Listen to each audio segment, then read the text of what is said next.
Salam alaikum wa rahmatullahi wa barakatuh.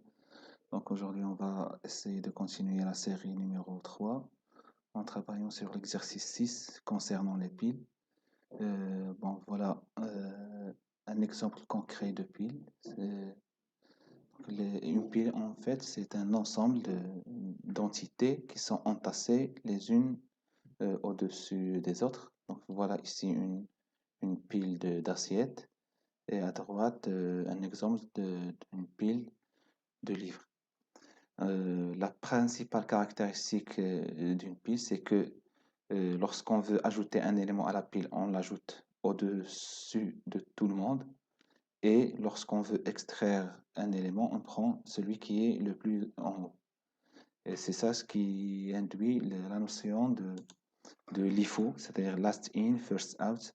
Lorsqu'on veut extraire un élément, on peut extraire que l'élément en haut, ce qu'on va appeler en tête de la pile. Et par conséquent, une pile ne va nous permettre de faire que deux opérations. La première opération, c'est le fait d'ajouter un élément à la pile. Donc ça va être un ajout en haut ou bien à la tête de la pile. La deuxième opération, c'est on va enlever un élément de la pile et forcément, ça va être l'élément le plus au-dessus le plus en haut de tout le monde. Et par conséquent, par exemple, dans l'exemple des livres ici, si on veut prendre le livre qui est le plus en bas, donc on est obligé d'extraire le premier, le deuxième, le troisième livre pour prendre le quatrième. Donc ça, en quelque sorte, c'est ce qui est un peu qui met en difficulté la notion de pile. Mais c'est une notion qui est utile. Donc, avant de voir un exemple concret de son utilité, on va voir une schématisation de la pile. Donc, on aura pour empiler, donc on aura en fait deux opérations, empiler et dépiler. Empiler, c'est ajouter à la pile un élément en haut, et dépiler, c'est prendre l'élément qui est le plus en haut. Voilà, empiler, c'est ajouter, ajouter, ajouter. Et dépiler, c'est prendre, récupérer l'élément et le supprimer, récupérer, supprimer, et ainsi de suite. Ok, donc maintenant on va voir un petit exemple rapide sur l'utilité de notion de pile, un exemple concret en domaine informatique. C'est le fait le rôle que fait un compilateur, c'est-à-dire vérifier si un texte du code il est bien parenthésé. Donc on va faire l'exemple sur les parenthèses, ça va être la même chose par exemple sur les accolades ou bien d'autres applications. Donc, pour qu'un texte soit bien parenthésé, en l'occurrence, on va prendre la définition d'une fonction en langage C. Donc, qu'il soit bien parenthésé, d'abord, il faut avoir deux conditions. C'est la première, le nombre de parenthèses ouvrantes, il doit être égal à un nombre de parenthèses fermantes. La deuxième condition, c'est chaque parenthèse fermante, elle doit être précédée par une parenthèse ouvrante. Voilà, donc, et pour vérifier l'exactitude de la chose pour un texte pareil, ce qu'on va faire, c'est on va utiliser une pile. Et à chaque fois qu'on va trouver une parenthèse ouvrante, on va empiler. Et à chaque fois qu'on va trouver une parenthèse fermante, on va dépiler. D'accord? Donc voilà ce qu'on va faire. On va commencer. Donc, première parenthèse ouvrante, empiler. Donc, on va traiter caractère par caractère le texte, d'accord? Ainsi de suite, on va aller par la suite, tac, tac, tac. Voilà. Première parenthèse fermante, on a dépilé de la pile. Suivant, ainsi de suite, ainsi de suite. Voilà. Parenthèse ouvrante, on va empiler. Suite, parenthèse fermante, on dépile. Et ainsi de suite. Donc, ici, on va empiler. La prochaine parenthèse, c'est une autre parenthèse ouvrante. Donc, on va empiler deux éléments. Prochaine fermante dépilée, prochaine fermante dépilée, et ainsi de suite. D'accord? Donc voilà, dernier exemple. Ouvrante, on empile, et fermante, on dépile. Donc en fin de compte, on va trouver une pile vide. Nécessairement, si la pile est vide, nécessairement, donc le code qu'on a vérifié, il est correctement parenthésé.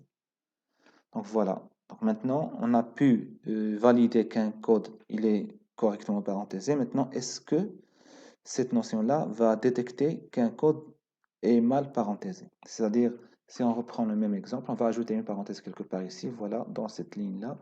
On va ajouter une parenthèse fermante, ouvrante, sans qu'elle ait une parenthèse fermante.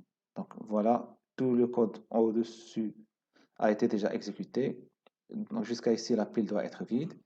Voilà, ici on empile.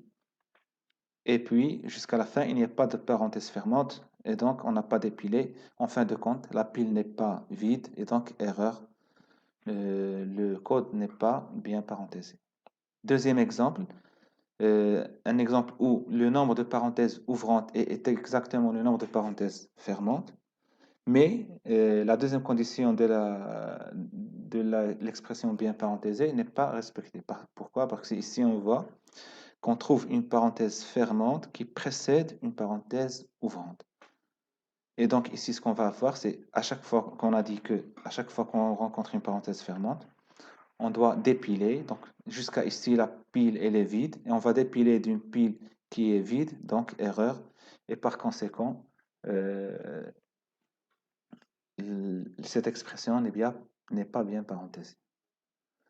Donc voilà, pour la représentation d'une pile, il y a deux représentations, vous l'avez vu au cours. L'une, c'est via les tableaux, la deuxième, c'est via les listes chaînées. Donc ça, c'est une pile. Mais pour bien modéliser la chose, on va la mettre d'une manière verticale, comme ça. C'est-à-dire, on va avoir la tête, et à chaque fois on veut ajouter, on va ajouter en haut. Donc ça, c'est pour la représentation. Donc ce qu'on va travailler, on va travailler avec les listes chaînées. Ici, on va faire un exemple. On veut empiler le nombre 3 à cette pile. Donc on va, selon l'énoncé de l'exercice, on va d'abord redéfinir la fonction push et pop, c'est-à-dire empiler et dépiler. Euh, donc, tout simplement, push, on va ajouter un entier VE, c'est-à-dire valeur empilée, à une pile qu'on va appeler ici head.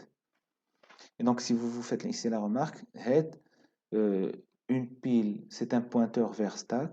Ça, c'est par convention. Et donc, on va faire passer le pointeur par adresse. C'est pour cette raison que vous voyez ici deux étoiles. La première étoile, c'est pour étoile head, qui est un pointeur vers stack. Et la deuxième étoile, qui est la plus à gauche, c'est pour faire passer par adresse ce pointeur-là. Pourquoi? Pour la simple raison qu'on envisage changer la valeur de ce pointeur-là. Et voilà, c'est pour cette raison qu'on va écrire ici étoile head et non pas head. Et le reste, il est simple. Donc, pour empiler un élément, on va utiliser un pointeur, créer un espace mémoire, d'accord? Si l'espace mémoire existe, c'est-à-dire s'il y a une erreur, on va afficher une erreur. Sinon, dans le S, s'il existe, donc ce qu'on veut faire, on veut le VE qui est ici 3, on veut l'ajouter à ce chaînon-là qui a été créé via node. Tout simplement, on va ajouter cet élément ici. D'accord? Donc, node data est égal à VE. Maintenant, ce qui reste à faire, ce sont deux opérations. La première, c'est la mise à jour du pointeur de node next, c'est-à-dire ce pointeur-là, il doit pointer sur l'ancien premier élément. D'accord? La deuxième opération, c'est la mise à jour de la tête de la pile, tout simplement. Et c'est ce qu'on va faire. D'accord? Voilà. Node next est égal à head, c'est-à-dire ce pointeur, il veut pointer sur un élément. La seule information que nous avons sur cet élément, c'est qu'il est pointé par étoile head, c'est ce qu'on va faire ici. La deuxième opération à faire, c'est de mettre à jour la tête de la pile. On va prendre ce pointeur-là, le mettre ici. L'adresse de ce chaînon, elle est rangée, le pointeur node, tout simplement. Donc, on va recevoir head, étoile head va recevoir node, tout simplement. Et comme ça, on a inséré VE comme étant la nouvelle tête de la pile. Ici, il faut faire attention à l'ordre, d'accord? Ici, l'ordre, il est important. On ne peut pas commencer d'abord par mettre à jour ce pointeur-là, parce que si on met d'abord le pointeur étoile head à jour, lorsqu'on voudra pointer node suivant sur l'ancien premier élément, on va perdre ici cette adresse. Et donc, l'ordre, il est important. D'abord, le node next, on le pointe sur l'ancien premier élément, puis on passe à la mise à jour de la tête de la pile. Maintenant, ça c'est le cadre général. Il faut vérifier est-ce que ça marche pour un cas particulier qui est une pile vide.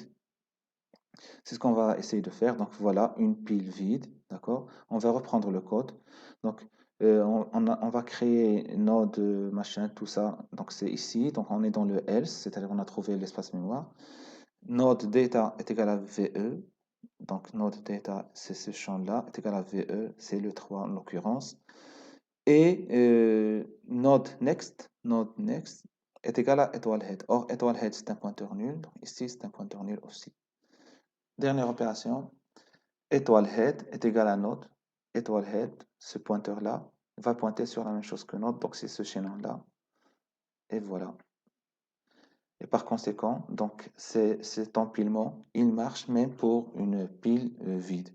Sinon, on pourrait ici séparer les cas, c'est-à-dire mettre si le head est égal à nul, donc ce pointeur-là, il doit être mis à nul. Sinon, il doit être mis au head, puis mettre à jour le pointeur ici. Donc voilà deux façons d'empiler un élément dans une pile.